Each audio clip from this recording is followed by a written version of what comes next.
Olá, pessoal.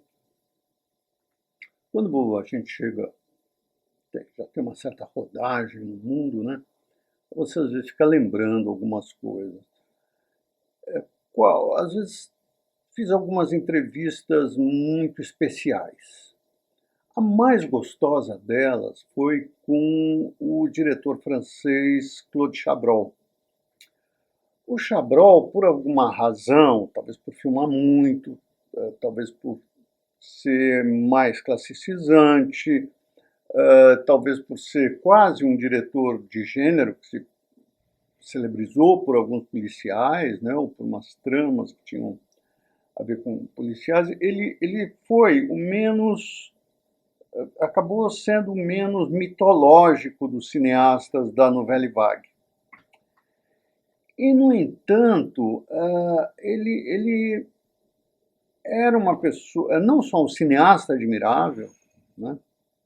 Eu falo isso, acabei de ver um filme dele que eu não tinha visto, chamado Inspetor Lavardin.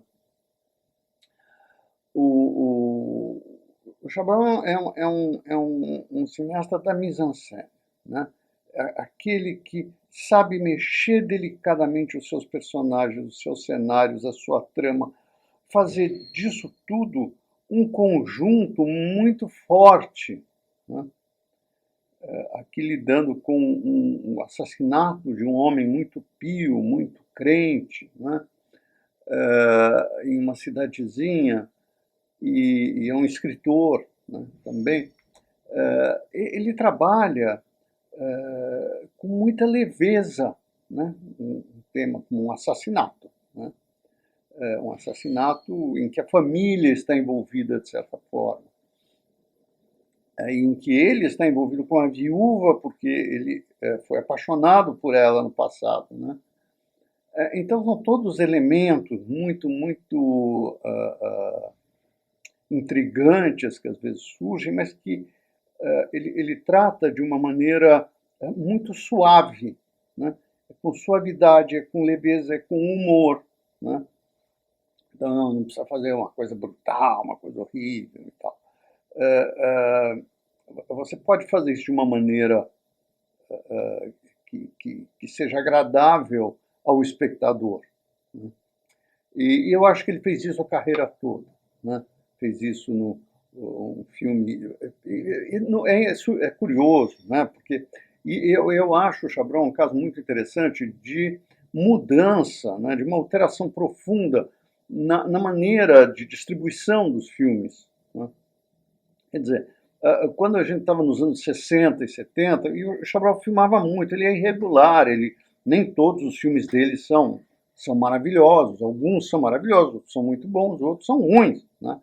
Tinha um que eu falei, eu conversei com ele, sobre, eu falei, nossa, mas Folie Bourgeoise, ele virou e falou, esse é um dos piores filmes de todos os tempos, né? Ele era muito divertido também, né? Ele sabia ter assim um distanciamento, não ficava dizendo, só tudo que eu faço é uma maravilha, nada disso, né? E era alguém assim, comecei, eu fiz uma entrevista, a entrevista era uma página, mas o que eu conversei com ele dava para 10 páginas, mas nem eram mais para entrevista, era só uma conversa sobre filme, sobre cinema, viu isso, aquilo, o que você me diz disso, né? Dando um pouco de Fritz Lang, que era uma paixão dele, né? E ele explicando por que eles, redatores do Cahiers de Cinema, defendiam tanto, diziam que ele era melhor na América do que ele tinha sido, do que o Lang tinha sido na Alemanha, né? E ele dizia, a gente tinha que defender, todo mundo atacava ele terrivelmente, mas é claro que na Alemanha ele tinha meios. Claro que o melhor filme dele é o Emmy, o Vampiro de Düsseldorf, né?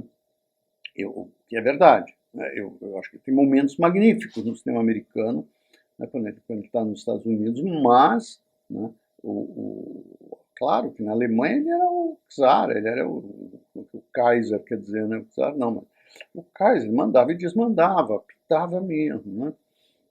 Então, eu tenho a impressão de que esses filmes dele, nos anos 60, 60, 70, até 60, 70, basicamente, eles entravam aqui em 8, 10, 12 cinemas, eram populares, né? O que aconteceu com o cinema depois do blockbuster foi um estreitamento, né? Então, esses filmes dele, que entravam em 8, 10 cinemas, aí eles entram em um cinema, né? Em 2 cinemas no máximo na cidade, entendeu? E são filmes que não são para ser vistos por 500 mil espectadores, são filmes que podem perfeitamente circular entre 100, 200, 500 mil espectadores, né? Filmes que depois você não encontra no streaming, né? E como isso é muito controlado na França, também não encontra no YouTube, né? Então tudo isso acaba dificultando muito a nossa experiência, né, de cinéfilo. A gente tem que esperar o dia em que no CCBB ou na Cinemateca alguém faça um ciclo na Cinemateca, o dia que a Cinemateca reabrir, né, e se não for destruída. Falando da Cinemateca Brasileira, felizmente a do MAN no Rio está funcionando decentemente, não estão conseguindo meter a mão naquilo. Mas é uma lástima isso que aconteceu com a distribuição cinematográfica, que empobreceu muito, né? Quer dizer, eu sinto assim, as crianças, né, que crescem no momento, né, têm um repertório para ver muito menor, né? Ele é muito limitado. Por quê? Porque você tem, quando voltarem os filmes, né, os cinemas, né, você tem 1000 salas e 800 são ocupadas por 1 ou 2 filmes. Então todo o resto fica em 200 cinemas. É, estonteante, né? Estonteante a gente vê que nós temos uma geração brilhante de cineastas hoje em dia trabalhando no Brasil, né? E quase, tirando as grandes cidades, São Paulo, Rio de Janeiro, Belo Horizonte, Porto Alegre, né, etc., e Recife, obviamente, né, porque é a capital mundial desse novo cinema. Enfim, poucas cidades, né, no Brasil exibem esses filmes. Claro, esses aí vão, ainda tem um certo lugar no streaming e tal, mas o cinema, que é a vida do cinema, a sala de cinema, que é a vida do cinema, fica uma experiência, torna uma experiência muito limitada. E você vai em um cinema no Espaço Itaú, você vai no Estação Botafogo, você vai no Belas Artes, sei lá, né? Você vai em uns poucos cinemas que são, né, já cinemas alternativos, sabe, cinema, ou como diziam meus filhos quando eram pequenos, lado B, entendeu? Não é lado B, isso é lado A. Claro que você tem filmes, claro, se você não espere que o Godard seja, né, um cineasta para multidões, não é mesmo, né? Tem alguns que não são, né? O que não quer dizer que não mereçam ser exibidos, etc. Mas há os cineastas da multidão, há os cineastas que podem nos preencher durante 2 horas, essas 2 horas depois se convertem em 24 horas, 48 horas, uma semana e tal, que a gente fica com aquilo, né? Por quê? Porque tem beleza, né? Porque tem harmonia nas imagens, entre as imagens e o ator, né? O ator corresponde àquilo que a gente espera, né? Sem ser necessariamente uma estrela, né?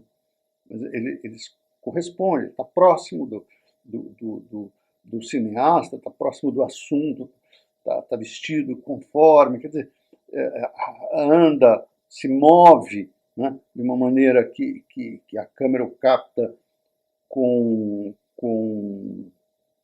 facilidade, né, com essa facilidade, porque tem isso, né, eu estou falando assim do Chabrol especificamente, né, parece que aquilo é muito fácil, entendeu? Então as pessoas não dão valor porque tem cineastas que são cineastas do gesto cotidiano, são cineastas quase da conversa, da prosa, né? E eles ficam meio em segundo plano, né? O que é uma perda enorme, né? Porque são cineastas que poderiam atingir a qualquer espectador, né? E enriquecer qualquer espectador. Espectador que tenha menos cultura, que tenha mais cultura, acompanha um policial muito bem, né? Então isso aqui é interessante, que são filmes de gênero também. Então, tudo isso para dizer a vocês que eu acho que o streaming, né, hoje em dia, é uma experiência interessante, né? É uma experiência onde você recupera muito esses filmes, né, uma parte pelo menos desses filmes, e que é aí que a gente pode se defender, porque os cinemas propriamente dito dependem da atualidade. E a atualidade é muito opressiva nesse sentido. Até uma próxima conversa. Muita saúde para todo mundo, muita cautela para todo mundo.